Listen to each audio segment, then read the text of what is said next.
कि ये जो एक चीज है जिसके बारे में अक्सर खासतौर से हिंदू संगठन और पार्टियां ये सवाल उठाती हैं, लेकिन ये किसी ने पूछा क्यों नहीं आज तक कि जब संविधान के बारे में बहुत सारी बातें हो रही थी तो मैं 1946 की 4-5 घटनाओं को मैंने क्रमबद्ध किया है, सब ओरिजिनल डॉक्यूमेंट से लेकर के। तो मुझे एक डाउट होता है कि या तो ये बातें बताई नहीं कि इंफॉर्मेशन इनकरेक्ट है। मार्च 1946 में ग्रेट ब्रिटेन के प्रधानमंत्री क्लेमेंट एटली ने यह घोषणा की कि हम शीघ्र ही भारत को आजादी देने वाले हैं। मार्च 1946 में की, और उसके बाद 20 अप्रैल 1946 को उनकी घोषणा के फौरन बाद ही कांग्रेस पार्टी ने अपने नए अध्यक्ष चुनने की घोषणा कर दी। क्योंकि कांग्रेस पार्टी में 1940 को, इसका रेफरेंस इसलिए बताता हूं कि उन नेताओं की डर और कुंठा कैसी थी, इसलिए बता रहा हूं मैं। 1940 को पाकिस्तान जो आज है उसके लाहौर शहर में मुस्लिम लीग का अधिवेशन हुआ, और मुस्लिम लीग के अधिवेशन की सदारत, उसकी अध्यक्षता अली मोहम्मद जिन्ना कर रहे थे। उन्होंने कहा कि भाई जो असली मुसलमान हैं वो तो हमारे साथ है, और जो नकली मुसलमान हैं वो कांग्रेस के साथ है। उनके उस बयान से इनको इतनी तकलीफ हुई कि यार हमारे ऊपर आरोप लग गया और जिना लगा रहा है, लोग हमारे बारे में क्या समझेंगे।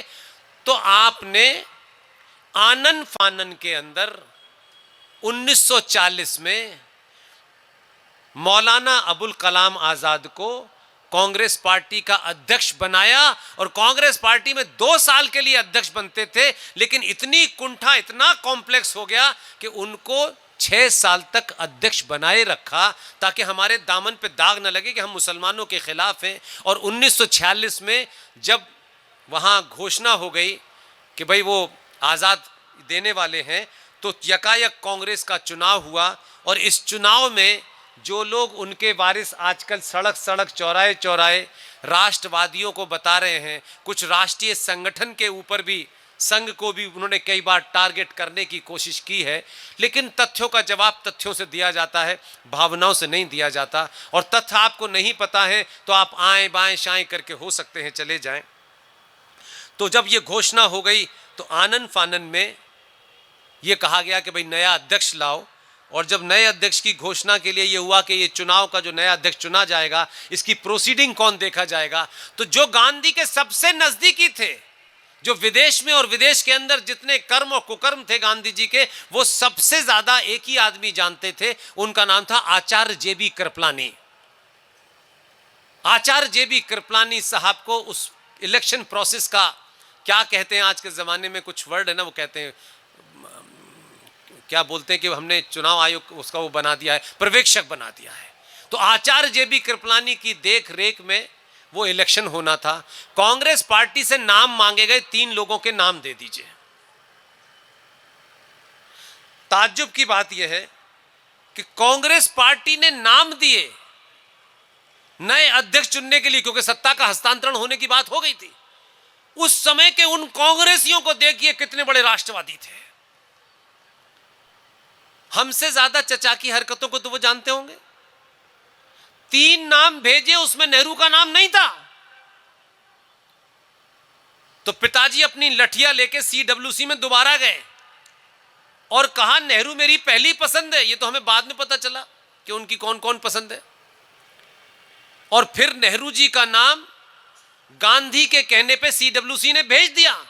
उसमें पटेल थे, उसमें पट्टा भी थे, उसमें नेहरू भी थे, लेकिन उनसे भी ज्यादा राष्ट्रवादी कांग्रेस में वो कौन लोग थे मैं नाम नहीं जानता, और नाम मिल जाएंगे तो मैं लूंगा। ऐसा मेरा कोई, मैं किसी पार्टी वार्टी से तो बना नहीं हूं, लेकिन मैं अपनी रिसर्च में लगा हूं। जिस दिन मिलेगा नाम बताऊंगा, लेकिन वो नहीं है, अज्ञात भी है, तो उनके कोई जानने वाला भी होगा तो भी कहेगा यार 50 साल बाद भी कोई नाम लेने वाला आया था। 3 लोगों के नाम भेजे, उसमें नेहरू जी का भी नाम था, और 15 प्रांतीय असेंबलीज थी, 15 वोट थे। 15 वोट में से 2 वोट इनवैलिड हुए, जो आज की डेट में नोटा कहलाते हैं,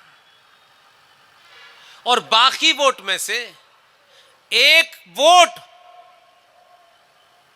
प्यारे फूल वाले चचा को मिला और बाकी सारा वोट सरदार पटेल को मिले। वोट चोरी तो शुरू से है खून में, अब क्या नई बात बता रहे हो तुम? तुम्हारे बाप दादा चोर थे बे, तुम इनको कह रहे हो चोर है? इसकी तो जड़ चोरी में रखी गई है। और सरदार पटेल क्योंकि कद्दावर आदमी थे, बड़े आदमी थे, स्वाभिमानी आदमी, ज्यादा गड़गड़ाता नहीं है, 1 सेकंड में उन्होंने कहा हाँ बना दो।